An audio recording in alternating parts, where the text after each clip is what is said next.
Article 9 में हर शहरी को जिंदा रहने का हक है। मजदूर इत्तेहाद, मजदूर इत्तेहाद आगे है, उसकी करेंसी मजबूत है, उसके मुल्क में अमन और अमान है, वो एक कौम बन गई, हम कबीलों से नहीं निकले। नाज़रीन, इस वक्त हमारे साथ मौजूद हैं हाजी मोहम्मद रमज़ान अचकज़ई साहब, जो कोयटा के शहरी हलके नेशनल असम्बली के NA 262 यानी 262 से पीपल्स पार्टी के नामज़द उम्मीदवार हैं। उनका एक ख़ुद ट्रेड यूनियन का बड़ा प्रोफाइल है, वो बड़े एक्टिव रहे हैं मज़दूरों की सियासत में। अभी भी जब हम उनसे बात कर रहे हैं तो हम आपको पस मंज़र में दिखाएंगे कि वो जलसा करके फ़ारिग हुए हैं, तो उनसे हम बातचीत करते हैं। हाजी साहब, कैसे चल रही है आपकी कैंपेन NA 262 पर पीपल्स पार्टी की? मेरी कैंपेन तो एक तो पीपल्स पार्टी को मैं शाबाश देता हूँ कि उन्होंने फिर आगाज़ कर दिया अपने उस असास पे जिस पर जुल्फ़िकार अली भुट्टो ने 1967 में अपनी पार्टी की बुनियाद रखी थी कि मज़दूर, किसान, हारी और आम आवाम जो है वो उनकी पार्टी की बुनियाद में होंगे।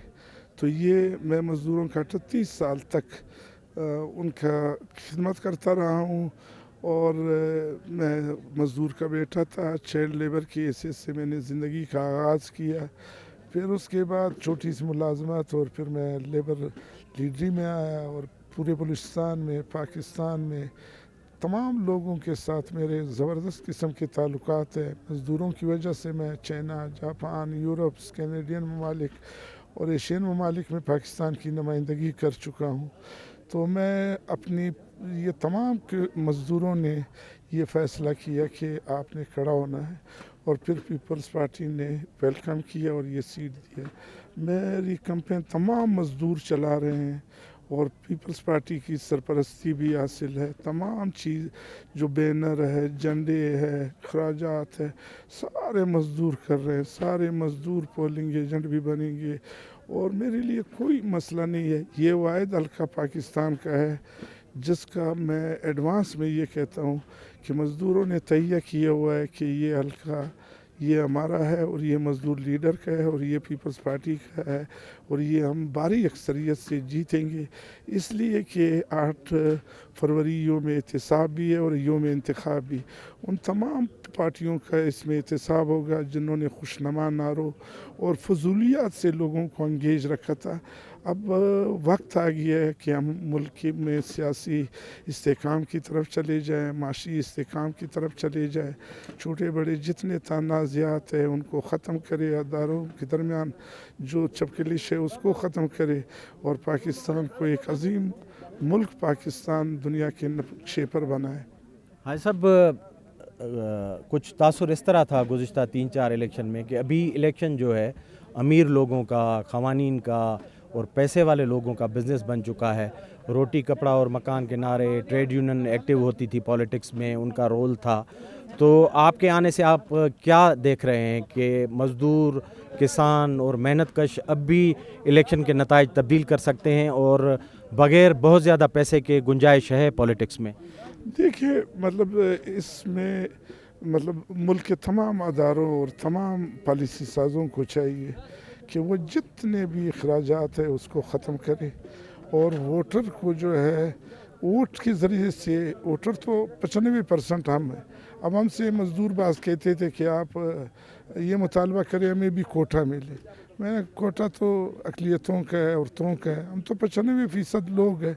हम तो अगर हमने अपनी ताकत को एक कर दिया तो आइंदा के लिए कोटा पे सरमायादार और ये सरदार और ये बड़े बड़े लोग जो है वो कोटे पे आएंगे, हम क्यों कोटे पे आए। तो इसीलिए मैं पुरुमीद हूँ कि हमें आगे बढ़ना चाहिए, नाउमीदी नहीं करनी चाहिए और इस पैसे के खेल को ख़त्म होना चाहिए। एहलियत पे लोगों को आना चाहिए और हर इलेक्शन जो है वो योम एहतिसाब के तौर पे भी होना चाहिए कि किसने क्या किया और किस तरीके से किया। और ये इंतखाब एक एहलियत की बुनियाद पे भी मैं लोगों के सामने जाता हूँ तो मैं वोट, रिश्तेदारी, ज़ुबान, पैसे, इस पर किसी पे भी नहीं, एक पैसा भी मैं किसी को ये नहीं कहता हूँ कि ये पैसा। मैं जब जाऊँगा तो मैं ज़रूर बलूचिस्तान का मुकदमा लड़ूँगा, कोयटे का मुकदमा लड़ूंगा, पाकिस्तान में गरीबों के मुकदमे को लड़ूंगा और ये बताऊंगा हम पाकिस्तान है 4 सूबे, अब 4 में बलूचिस्तान क्यों इतना ऐसा सूबा है कि हमारे हालात अफगानिस्तान से भी बदतर है। इसको बनना चाहिए, इसको कौन लूट रहा है, कौन लोग इसमें ने लूटा है। कोयटा क्यों इस तरह है कि इसमें आप ज़रा देखिए कि मैं अनौरा की तरफ गया, जैसे गज़ा पर इसराइली हमले हुए, पुल टूटे, चीज़ टूटे। तो जब एक तकरीर होगी कि पार्लिमानी कमेटी बनाओ, वो लाहौर, कराची, इस्लामाबाद, पेशावर और कोयटा को भी देखे, फिर कोयटा को देखे कि ये पाकिस्तान का शहर, इसको पाकिस्तान का शहर होना चाहिए, आइन के तहत इधर वही बुनियादी हकूक़ मिलने चाहिए। मुझे उम्मीद है और उम्मीद करनी चाहिए, मैं दरवाज़ा इस उम्र में खोल रहा हूँ इसलिए कि मैं मज़दूर लीडर भी हूँ, मैं कालम नवीस एक सहाफ़ी भी हूँ, मैं वकील भी बन चुका हूँ, चाइल्ड लेबर था, मज़दूर था। ये तमाम मेहनत की है और ये मैंने नौजवानों के लिए एक रास्ता खोल दिया, गरीबों के लिए रास्ता खोल दिया है। अब ये रास्ता इंशाल्लाह आगे बढ़ता जाएगा। पीपल्स पार्टी और अपने उसको खुला करेगा, उसमें तबके को नुमाइंदगी ज़्यादा करेगी और दीगर पार्टियां भी मतलब वो इस सोच पे मजबूर होगी और अगर नहीं हुआ तो फिर सरमाएदारों और गरीबों का मुकाबले में गरीब जीत जाएंगे। मुख्तसर एक सवाल, आपने अमन अमान की, बलूचिस्तान की बात की, उनके हालात की। अभी भी जब आप इलेक्शन लड़ रहे हैं बहुत सारे ऐसे वाक़यात हुए हैं, 20-21 हैंड ग्रेनेड धमाके हुए हैं, कुछ इक़दामात हुए हैं पॉलिटिकल कैंप्स पर। तो इस सूरत-हाल को आप कितना देख रहे हैं तशवीशनाक इलेक्शन डे के लिए और पूरे अमल के लिए? देखिए हुए ये मायूस लोग हैं, मायूसी का शिकार है।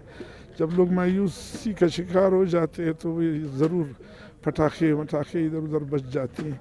लेकिन हमें भी हम सबको सोचना चाहिए और ताकतवर अदारे से लेकर सियासतदानों से लेकर के और ऐसे हरकतों वालों से लेकर के हमको मतलब एक मेज़ पे आकर के ये तमाम जो मसाइल है ये अपने मुल्क के मफाद में, अपने अवाम के मफाद में हल करने चाहिए। सूबाई खुद मुख्तारी है, NFC अवार्ड मिल चुका है, इलेक्शन जो है वो हो रहे हैं और मज़ीद शफाफ होने चाहिए, बेहतर होने चाहिए।